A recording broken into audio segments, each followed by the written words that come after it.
Good morning সবাইকে। Hello, আমি তোমাদের কিছু ক্লিপ দেখাই, সেটা তোমরা একটু দেখো। This is my assistant.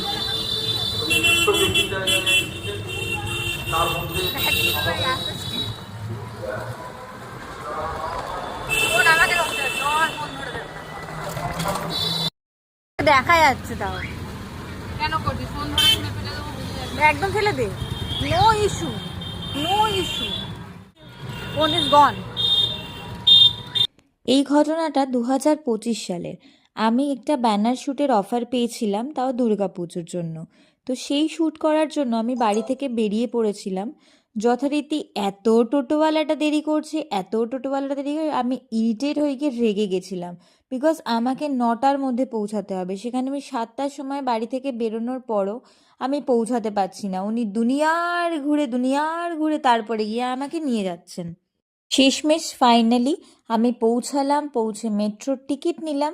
Ticket নেওয়ার পর এইবার ওর সাথে কি কি হলো দেখানো এবার যায়, দেখো। এটা জানিস? ধরে কিন্তু ভেঙে দেবো, দরকার আবার লোক খুঁজে আবার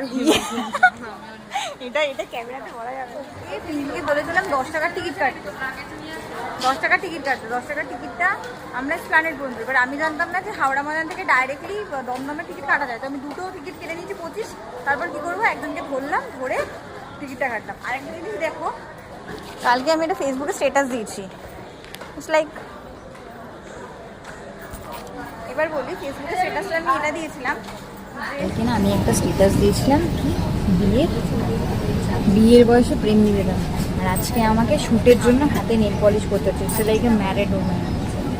কি বিচ্ছিরি। 2025-এর কিছু অসম্পূর্ণ স্বপ্ন আমার অসম্পূর্ণই রয়ে গেছে, তাই সেগুলো পূরণ করতে পারিনি। কিন্তু তোমাদের সাথে 2026-এ নতুন করে আবার সব কিছু শুরু করছি বলে কিছু ক্লিপ রয়েছে আমার কি কি স্বপ্ন ছিল, সেগুলো তোমাদের সাথে শেয়ার করব।